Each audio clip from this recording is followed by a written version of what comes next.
Olá, boa noite. Eu sou o Jefferson Rocha, sou estudante de agronomia do Instituto Federal IFES Campus Itapina e estou aqui para apresentar hoje meu TCC, cujo tema é Seleção de famílias de irmãos completos de milho para tolerância à seca com base em dados morfoagronômicos.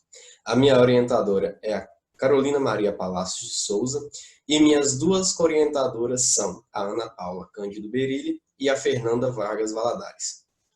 Pois bem, aqui tem um pouco, de todo o conteúdo que eu irei abordar na minha apresentação. Desde já, vamos falar um pouquinho sobre a cultura, um pouco mais a fundo sobre a cultura do milho. O milho é uma gramínea, pertencente à família das poáceas, que possui o maior rendimento da produtividade de grãos no país. Isso devido a quê? Devido a inserções de novas cultivares, graças ao melhoramento genético, ao manejo dos nutrientes no solo, isso devido à interpretação adequada de análise de solo, comumente a inserção de irrigação e uso de outras ferramentas tecnológicas. Pois bem, o milho, da espécie Zea mays, isso foi descoberto por Linneu, é uma planta que teve origem lá na Mesoamérica e possui um ancestral comum como teozinto. O local mais específico onde o milho se originou foi no México. Atualmente, graças ao melhoramento genético de plantas, graças a todos os avanços tecnológicos que a agricultura proporcionou, o milho se tornou uma das mais importantes commodities do setor agrícola, graças à sua versatilidade. Hoje o milho é usado para N funções, tanto para alimentação animal, através do uso da silagem, como também para a alimentação humana. Hoje já é usado até como um substituto da cana para o etanol. Graças a isso, graças a essa versatilidade que o milho apresenta para o crescimento econômico do Brasil, quanto de alguns países também no mundo, ele é uma das espécies que apresenta o maior investimento em tecnologia. Isso para responder à adubação mineral. Comumente, a adubação mineral é fazer o milho ter altas produtividades de grão e também a resistência a pragas. São esses fatores que fazem o milho cada vez mais ser produzido, plantado e investido, porque é uma cultura que tem N funções, N versatilidades e tem um potencial produtivo muito satisfatório. Pois bem, falando agora um pouco do Espírito Santo, o milho ele não apresenta níveis tão satisfatórios de produção. Por que disso, Jefferson? Porque é o seguinte, o Espírito Santo é predominantemente cultivado por pequenos produtores familiares, que possuem baixo nível tecnológico. Ou seja, eles não têm capital, capital de dinheiro para investir em um sistema de irrigação tecnificado, eles não têm como investir pesado em adubação mineral. Com isso, a produtividade e produção no estado do Espírito Santo acaba sendo um pouco diminuta comparada aos outros estados da região sudeste, por exemplo, como São Paulo, que é um grande produtor de milho. Atualmente, são 40 mil agricultores capixabas que produzem o milho para subsistência. Aí vem um grande problema, que é a escassez hídrica. Com a escassez hídrica, o milho vem sofrendo uma grande queda de produção de grãos. Passou de 130 mil para 40 mil hectares cultivadas. Isso acarretou uma redução de 75 mil toneladas na safra de 2015-2016. Isso são dados da Conab, de 2017. Ou seja, a escassez hídrica, o déficit hídrico, é um grande agravante que prejudica a produtividade da cultura do milho. Um dado importante é que o milho necessita de em torno de, pelo menos, no mínimo 700 milímetros para completar o seu ciclo bem, para ter uma produção satisfatória. Agora vem um referencial teórico, que é para confirmar algumas informações que eu já ponderei. O milho é uma espécie vegetal pertencente à família das poáceas, é uma espécie liopsida, ou seja, ela é uma monocotiledônea, diploide, alógama, ou seja, ela se reproduz preferencialmente por fecundação cruzada e completa o seu ciclo, né, em 4 a 5 meses, sendo essa uma característica vantajosa para o melhoramento genético, pois 4 a 5 meses é um ciclo rápido, que eu consigo avaliar a minha cultura em todo o seu ciclo. E isso é muito diferente do café conilon, que demora em torno de 12 anos para poder fazer uma nova variedade, uma cultivar. Pois bem, é uma planta, né, que foi originada, né, surgiu na América Central, mais precisamente no México, tendo seu desenvolvimento em torno de 8 a 10 mil anos atrás, e possui como seu ancestral comum o teossinto. Isso aí foram informações, né, que Magalhães e Souza levantaram lá em 2011 e não mudaram no decorrer do tempo. O Brasil é o terceiro maior produtor de milho no mundo. Ele fica atrás apenas dos Estados Unidos e da China. Reparem que nos últimos 5 anos a categorização, né, não mudou, o ranking não mudou. Os Estados Unidos ocupando o primeiro lugar, a China em segundo lugar e o Brasil em terceiro lugar. Na safra de 2016-2017, a produção atingiu 98 milhões de toneladas, em aproximadamente 17 milhões de hectares plantados. São fontes, né, da Conab. Lima afirma que o milho apresenta mais de 500 derivados, ou seja, é a versatilidade da cultura. O milho tem uma grande versatilidade, sendo usado tanto na indústria química, na alimentícia, para a formação de bebidas, né? Quem toma cerveja tem aí. Produção de rações, tanto para suínos, bovinos, frangos, peixes e etc. Isso é um fator interessante, porque a maioria, né? A maioria do consumo do milho é de forma indireta. Por que indireta, Jefferson? Porque o milho favorece a criação de suínos, bovinos, tanto para leite como para corte. As aves, né, que vem o frango de corte e também as poedeiras. Então, o que acontece? As pessoas, a população acaba consumindo milho de forma indireta, pois o milho é fornecido para esses animais de forma direta e nós, pessoas, consumimos esses animais que na conversão alimentar deles tem o milho incluso na sua dieta. Entre as safras, né, de 2015 e 2016, passando para 2016 e 2017, houve um incremento de 8,3% na área plantada. E a produção aumentou 39,5%. O que acontece? Isso aí foi o fato do melhoramento genético. O melhoramento genético buscou selecionar e melhorar algumas variedades de milho, fazendo com que elas tivessem maior resposta à adubação mineral e mostrassem, né, que o seu genótipo fosse demonstrado de melhor forma, ou seja, apresentando um fenótipo melhor de acordo com o ambiente. Se eu manipulo o ambiente, eu consigo expressar a minha genética de melhor forma. Com isso, o que acontece? O milho tem grande potencial, ele é muito importante para o Brasil. E ele possui características ideais para o melhoramento, como o ciclo de produção curto, como eu já havia dito, é uma planta alógama, ou seja, ela se reproduz preferencialmente por fecundação cruzada, mas isso não impede que ocorra a autofecundação, que é um ponto importante para a obtenção de híbridos. E a planta também é uma planta monóica, ou seja, ela apresenta na mesma planta tanto o aparelho reprodutor masculino como o feminino. No caso do milho, o pendão é o aparelho reprodutor masculino e as espigas é o aparelho reprodutor feminino.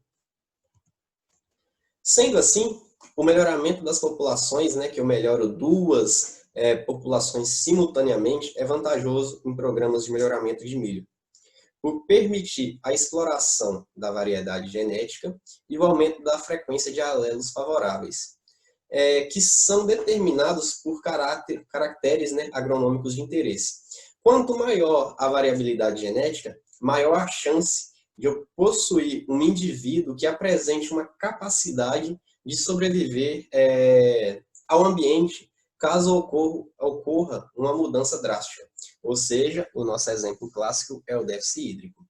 Se eu tenho genótipos, uma população de milho com grande variabilidade genética, dentro dessa população eu tenho chance de ter alguns genótipos, alguns alelos favoráveis que têm a chance de sobreviver caso ocorra o déficit hídrico. E isso que a gente busca no nosso projeto. Com isso, o objetivo geral do nosso projeto é conduzir o primeiro ciclo de seleção recorrente recíproca entre famílias de irmãos completos de milho, permitindo, assim, identificar a campo, né, os genótipos que possuem o maior potencial produtivo e recomendar, posteriormente, aos pequenos produtores rurais. Por que aos pequenos produtores rurais? Como eu havia dito anteriormente, o Espírito Santo é muito escasso, né, de tecnologia de ponta.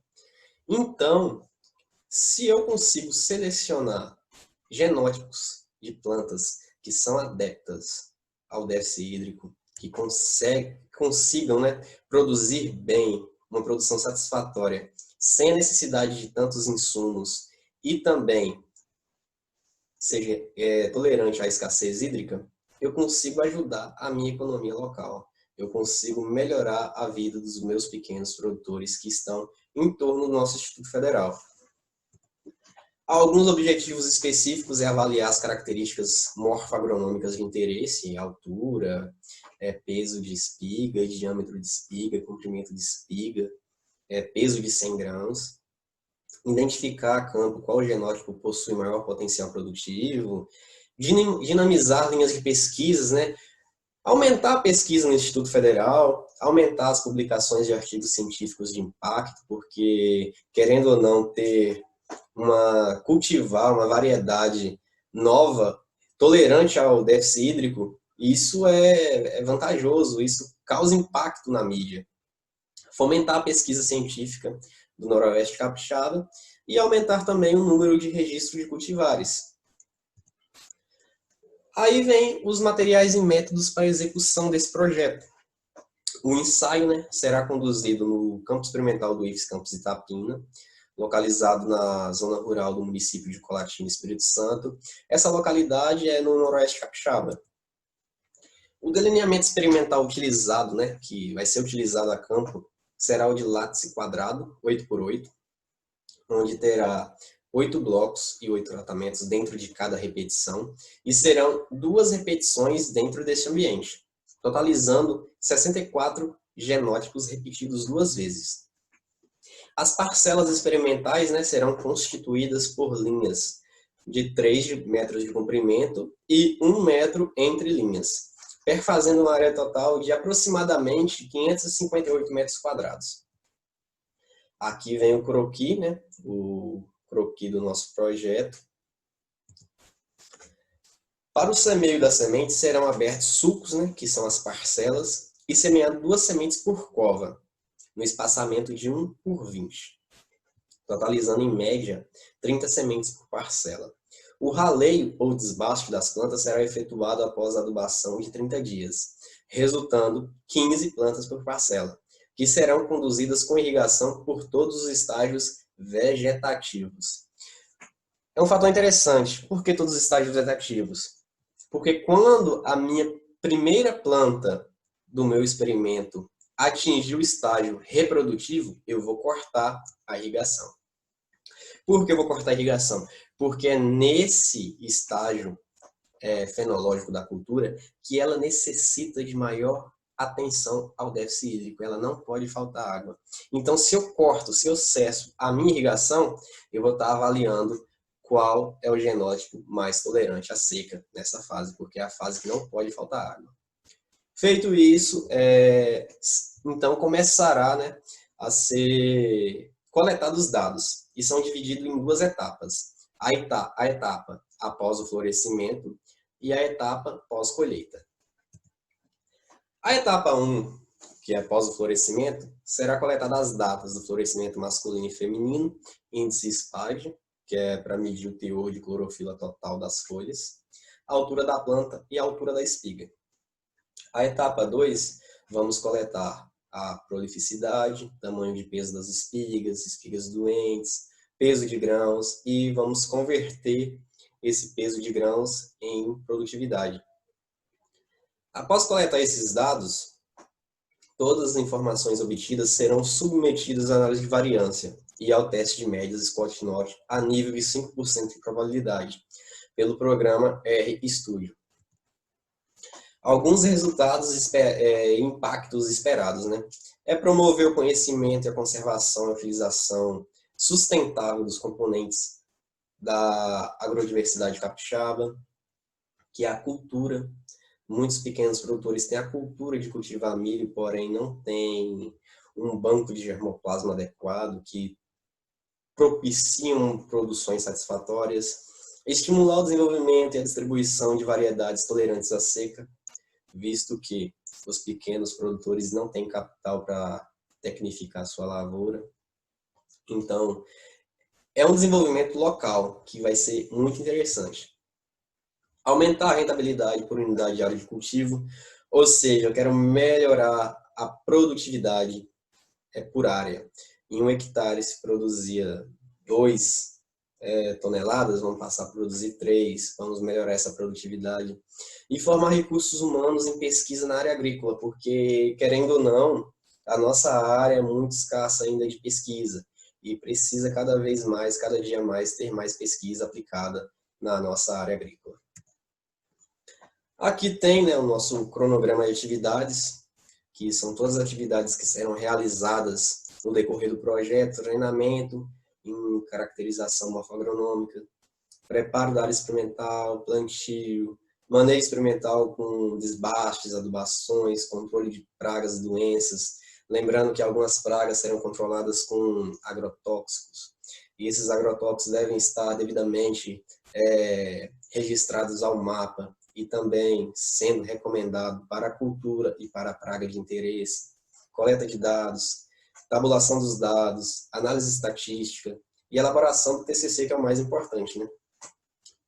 Submissão de um artigo científico. Aqui tem os recursos do projeto, né? As despesas de capital, que são todos os recursos que o IFES pode colaborar com a execução do projeto, e tem as despesas de custeio que eu estarei custeando por conta própria. Aqui tem algumas referências bibliográficas, né, que foram utilizadas para a execução desse projeto, né? E desde já, gostaria de agradecer imensamente a atenção. No mais, desculpe algumas controvérsias. Estou aberto a maiores informações. Caso queira entrar em contato, pode ficar à vontade. Esse é meu número, esse é meu e-mail. Mais informações sobre o projeto, entre em contato comigo. Um abraço, até mais.